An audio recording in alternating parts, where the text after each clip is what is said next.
Chers amis internautes, bonjour. Toujours sur le nautique, aujourd'hui nous vous proposons un nouveau plateau qui est fait en collaboration avec Voile News, le magazine Bateau et Overlap Productions pour toute la partie vidéo. Donc la thématique aujourd'hui que nous avons retenue, c'est trimaran de balade, une nouvelle tendance. Nos invités autour de cette table, donc nous avons Jean-Hubert Pomoy du chantier Astuce Boat, Antoine Houdet du chantier Tricat, Pierre-Marie Bernard du chantier Billy Marine, Lawen de Carsozon du chantier Virus et Laurent Vidoun du chantier Veta Marine. Olivia, c'est à vous. Merci Pierre, bonjour à tous. Alors on a quand même l'impression que ces trimarans de balade, c'est une vraie tendance. Je ne sais pas ce que vous en pensez, mais on a l'impression qu'il y a un engouement. Pierre-Marie Bernard, Billy Marine, c'est la première fois que vous importez un trimaran, parce que c'est nouveau. Pourquoi Excusez-moi. Oui, Pourquoi c'est vous avez mon décidé premier d'importer le multicoque. Multi 23? Bien parce que d'abord le produit, je le trouve magnifique. Et effectivement, on va dire c'est une nouvelle tendance, c'est une petite niche qui existe par les temps qui courent. Je pense que c'est une bonne idée. C'est plus rigolo de se balader entre 15 et 20 nœuds que de se balader à 5 nœuds. Donc maintenant, l'avenir nous le dira. Hein. Aujourd'hui, des trimarans, on commence à y en avoir quand même beaucoup sur l'eau. Donc il est clair que je pense que c'est une bonne idée. Est-ce qu'il n'y a pas eu finalement un engouement pour les multis de 60 pieds? Est-ce que ça n'a pas créé cette envie d'avoir des petits trimarans, quoi? Parce que quand on voit ces trimarans de course au large magnifiques, est-ce que ça n'a pas aidé un peu à développer ça? Antoine Houdet, trimaran Tricat, surtout que vous êtes aussi très trimaran de sport, donc ça vous a peut-être aidé aussi à dessiner les lignes de vos Tricat? Alors oui, les lignes directement non, mais l'esprit des bateaux tout à fait. Je pense que les grands trimarans ont énormément contribué à faire rêver les gens autour de machines très rapides. Mais personne, ou quasiment personne, uniquement des professionnels, pouvait monter sur des trimarans. Donc c'est vrai qu'aujourd'hui, on est quelques constructeurs donc à proposer des bateaux qui ne sont pas tous des répliques de ces trimarans de 60 pieds, mais qui tous offrent des sensations très agréables. Laurent Vidon, Veta Marine, votre petit Weta 4.4, il a vraiment une tronche de 60 pieds en miniature. Je ne sais pas ce que vous en pensez, mais il a un look vraiment racé, quoi. Alors, on a effectivement essayé de soigner le look du bateau parce que c'est agréable de naviguer sur un bateau joli et qui se remarque. Ceci dit, en ce qui concerne le Weta 4.4, c'est un petit peu trompeur dans le sens où on a de toute façon le concept d'un trimaran stable et sécurisant. Donc je crois que c'est peut-être ce qui explique un peu l'engouement sur le programme trimaran, c'est qu'on a à la fois des bateaux racés, jolis et très sécurisants. Donc dans un programme de balade, eh ben, ça le fait très bien. Jean-Hubert Pomoy, Astuce Boat, vous typiquement vos bateaux, c'est du bateau de balade, simple, accessible à tous. Qu'est-ce qui vous a fait créer ces bateaux-là? Vous aviez de la demande au départ pour lancer un chantier comme Astuce Boat ou comment ça se passe? Disons, chez Astuce Boat, on a essayé de coller à une demande du plaisancier moyen qui est en activité, qui a peu de temps, qui veut des bateaux pratiques, en mise en œuvre, peu d'entretien, très facilement transportable et très facile à mettre à l'eau. Et tout ça avec un plaisir de navigation, avec la vitesse et la stabilité. On arrive à avoir une gamme de bateaux qui s'adaptent soit pour la sortie de l'après-midi, de la journée ou de la petite croisière. Et les gens aiment bien cet esprit de stabilité, de confort et de sensation de glisse et de vitesse qu'on retrouve sur le multicoque. Voilà. D'accord, alors je me tourne chez Virus, Lawen de Kersozon. Pourquoi vous avez lancé un catamaran l'année dernière? Le trimaran, ça marchait pas mal. C'est quand même... c'est autre chose là. Ouais, c'est sûr. Bah, je pense que du coup, vu que ça marchait pas mal, le marché s'est retrouvé un peu encombré d'un seul coup. Donc nous, on avait envie de se lancer sur autre chose pour plusieurs raisons. Bon, la première, c'est que déjà, on avait une gamme avec Magnum 21 et Magnum 18 qui marchait bien. Donc quand ça marche, il n'y a pas de raison d'aller tout chambouler. Et puis on avait un peu la nostalgie du kata de cette taille-là, qui avait beaucoup dans les années 80. Et on pensait que ça, c'était une nouvelle niche qui était aussi exploitée. Alors c'est sûr que c'est moins facile à monter, à démonter que les tris. Parce que bon, le gros avantage du tri comme ça en montage-démontage, c'est que vu qu'il y a une coque centrale, bon, bah, ça se sort de l'eau comme un monocoque. Mais en même temps, la vérité, c'est que les gens montent et démontent pas leur bateau forcément tous les jours. Et que ça, c'est vraiment la niche du bateau que la personne peut en une journée monter, mettre à l'eau et ressortir de l'eau. C'est vraiment une micro-niche. Et nous, franchement, quand on voit nos clients en général, c'est pas ce qu'ils font, quoi. Donc, ils mettent leur bateau une fois à l'eau pour la saison, et puis ils le ressortent à la fin de la saison, et puis voilà. Laurent, vous voulez dire quelque chose? Oui, je voulais intervenir sur ce point précis.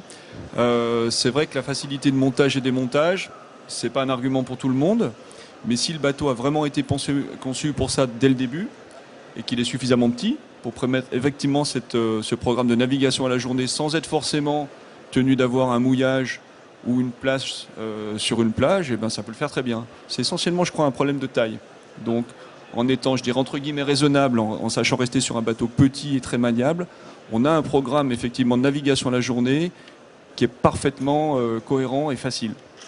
Alors, quel est le profil de l'utilisateur d'un trimaran de balade, Pierre-Marie?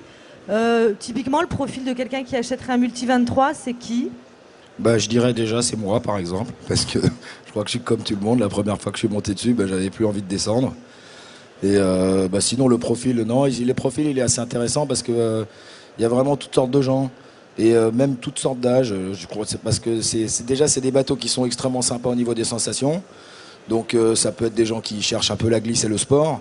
Ensuite, c'est des bateaux qui sont très sympas pour balader des enfants parce qu'il y a de la place pour les asseoir. C'est très sécurisant, comme ils ont dit depuis tout à l'heure. C'est hyper stable. Donc des enfants de tout âge, ça peut être des très jeunes enfants comme moi j'ai ou des enfants de 15 ans.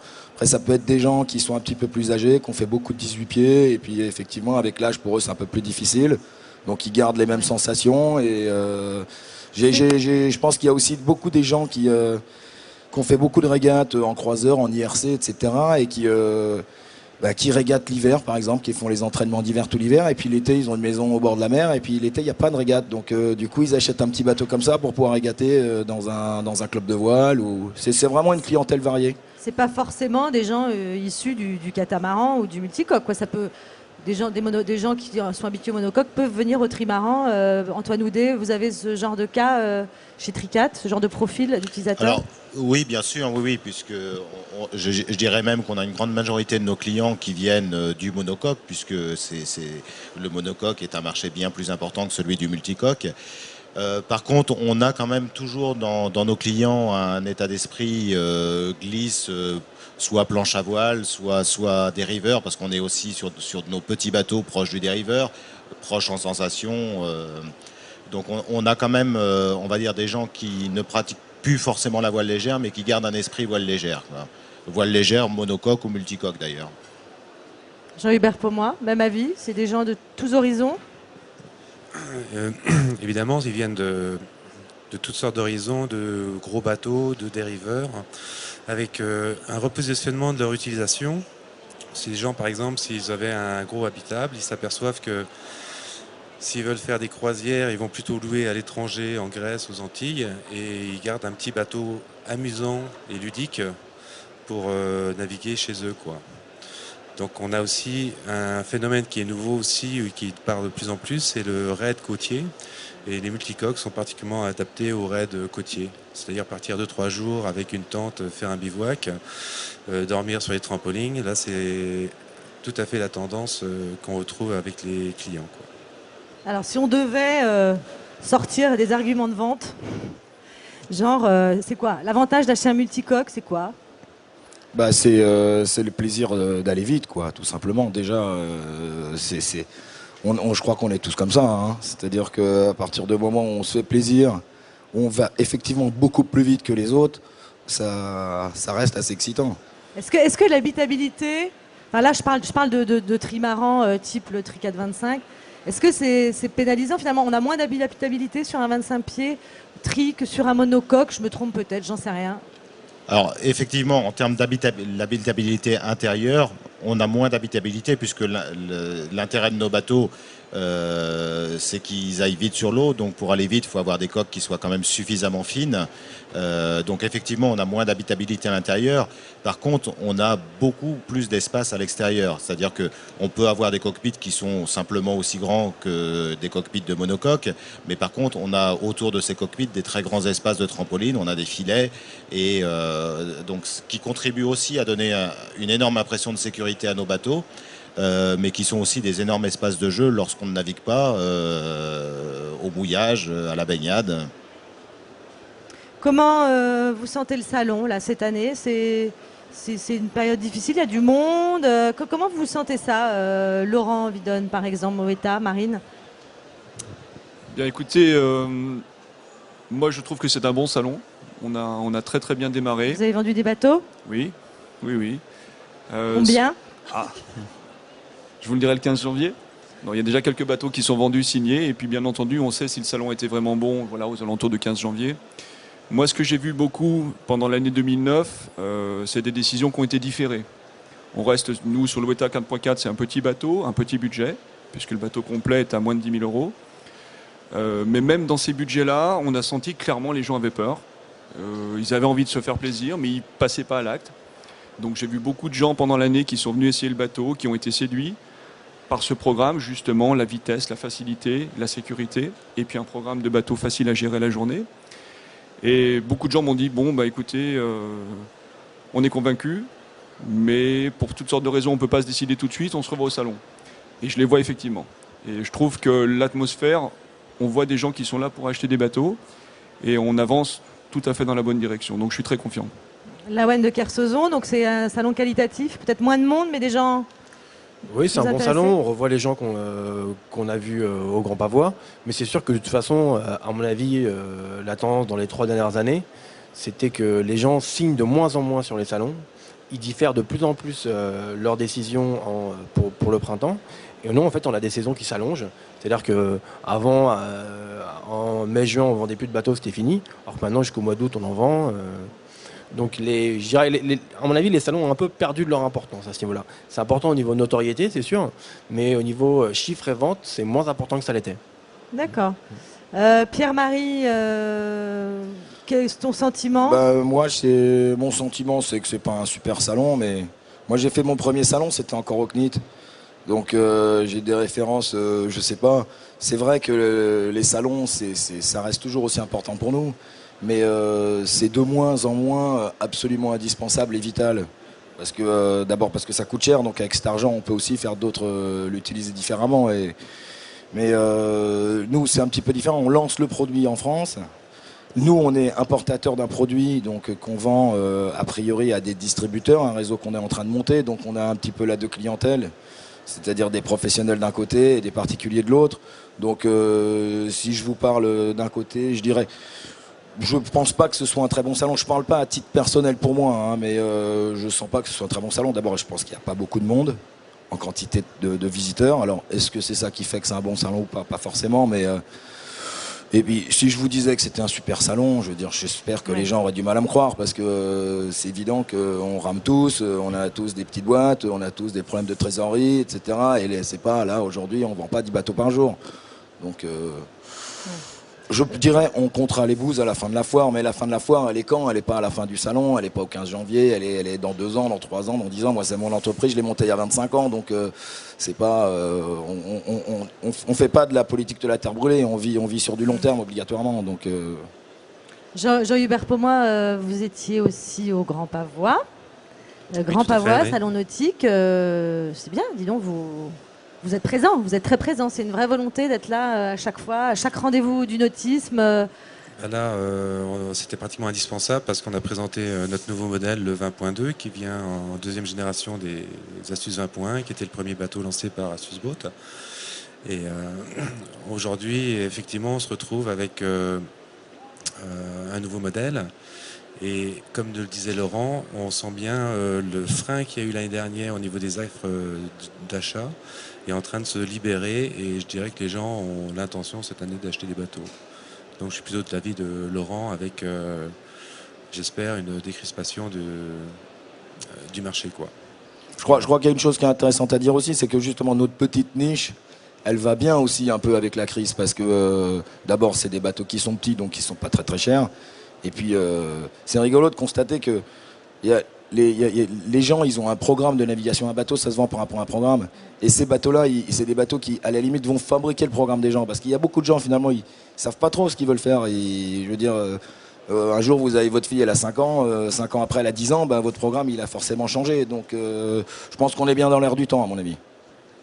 Pour un chantier, je parle pour les chantiers, hein, pas les importateurs, parce que vous êtes importateur du VETA, Pierre-Marie pareil. Ça représente quoi? C'est quoi comme production parce qu'on parle de petits chantiers, c'est quoi? C'est 40 bateaux par an? J'en ai aucune idée. Antoine Houdet, Tricat? Alors nous, donc, on est même encore un petit peu atypique par rapport aux autres, puisque on est chantier, mais on fabrique l'intégralité de notre production. Donc nous, on fabrique une dizaine de bateaux par an. Quelle taille? Alors donc nous, notre gamme, ça va de 22 à 25 pieds, donc avec 3 modèles. Jean Hubert, Astuce Boat. Nous, on a une gamme de 4 modèles qui vont du 14 pieds au 22 pieds. Et selon les années, évidemment, l'année dernière n'était pas très bonne, on va dire. On a fait une vingtaine de bateaux, quoi. Donc voilà. Lawen de Kersozon, oui, la gamme de bateaux, le nombre de bateaux vendus, parce que ça fait un bout de temps que le chantier Virus existe. Ouais, donc, nous, en Magnum, on a fait les très grandes années où on a fait jusqu'à 70-80 bateaux. Bon, maintenant, entre le 18 et le 21, on est plutôt vers 25-30. Mais nous aussi, on revient vers une production maison, c'est-à-dire qu'avant, on sous-traitait le polyester. Et maintenant, on fabrique, comme Antoine, on fabrique à la maison. Voilà. Je voulais revenir sur ce que disait tout à l'heure au sujet du programme. C'est vrai que je pense que là, on a une vraie chance. C'est que si les gens ne savent pas vraiment ce qu'ils veulent, une fois qu'ils ont un peu navigué, ils savent ce qu'ils veulent plus. Et je crois que les gens, en tout cas, qui sont propriétaires de quillers, commencent à en avoir un peu marre de se dire, bon, ben, moi, la plupart du temps, j'ai acheté un bateau pour naviguer en famille, je vais naviguer seul ou avec un copain. Si je navigue en Bretagne Sud, je vais être obligé de rester dans le chenal parce que j'ai 2 mètres sous la quille. Et j'ai envie d'avoir un bateau qui me permette, qui soit disponible en 1 heure et qui me permette d'aller un peu faire du rascaillou tranquillement sans avoir peur d'aller taper. Ouais, c'est des bateaux dans l'air du temps. Pareil, on pense à des trimarans repliables. C'est des bateaux qui peuvent être tractés aussi derrière une remorque. Finalement, c'est ça que les gens viennent rechercher. C'est des bateaux faciles à manipuler, où on n'a pas envie de s'embêter, quoi, quelque part. On a envie d'être sur l'eau, point barre. Et il faut que ce soit un support facile, Antoine Houdet. Je crois que c'est un peu l'esprit des Tricat aussi. Oui, alors, en ce qui nous concerne, donc on a, je pense, à peu près un tiers de notre clientèle qui est vraiment sans corps-bord, sans base fixe, c'est-à-dire que la base fixe du bateau, c'est la remorque. Donc ça ne veut pas dire que ces gens-là vont monter leur bateau tous les jours, mais disons que ces gens-là vont partir en vacances avec leur bateau, effectivement pas toujours au même endroit. Ça va être un coup en Corse, un coup en Méditerranée, un coup en Bretagne. Et dès qu'il y a, je dirais, 2-3 jours de disponible devant soi, on profite du bateau. Comme on partirait avec une caravane, quand on a fini les vacances, le bateau retourne sur la remorque. Il n'y a pas l'angoisse, il n'y a pas les coûts d'entretien, il n'y a pas les coûts de chantier. Le bateau, il est stocké chez soi. Et puis, c'est vrai que d'avoir son bateau chez soi, c'est une économie, mais c'est aussi une part de rêve qu'on a dans son jardin toute l'année. Et c'est extrêmement important aussi, ça. Laurent Vidonne. Moi, je voudrais rajouter quelque chose, c'est que d'avoir un tout petit bateau réellement transportable, ça rajoute aussi une petite dose de plaisir supplémentaire parce qu'on se déplace, on change de plan d'eau et on va régater avec les copains. Un programme plutôt sympa. Merci beaucoup à tous. Bonne continuation sur le salon. Merci. Merci. Non, juste une petite chose, parce que moi je suis nouveau dans le milieu, mais un truc qui est sympa déjà, c'est qu'il y a une régate, un petit circuit de régate qui s'est monté qui s'appelle la Tri Speed Cup, et tout le monde y participe. Moi, je vais y aller cette année, évidemment. Donc ça crée quand même une petite dimension familiale un peu dans le microcosme du multicoque, et ça, c'est vraiment une bonne idée. Ouais. Très bonnes idées. Merci, au revoir. Merci. Off. C'est ça, off. Ça s'éteint pas. Ça fait longtemps. Bravo. Oh, merci. Merci en tout cas.